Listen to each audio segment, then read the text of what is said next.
to create this attendance sheet.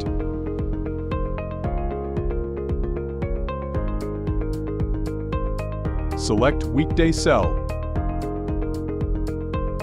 Then press Alt-HLN.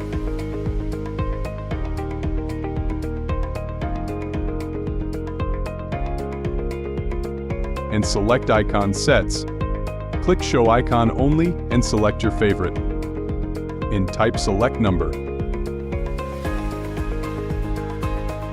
And change the value to 1. In the total column, write the function count if, and select the weekday cells.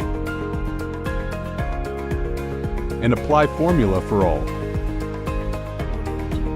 Thanks for watching. Please subscribe for more videos.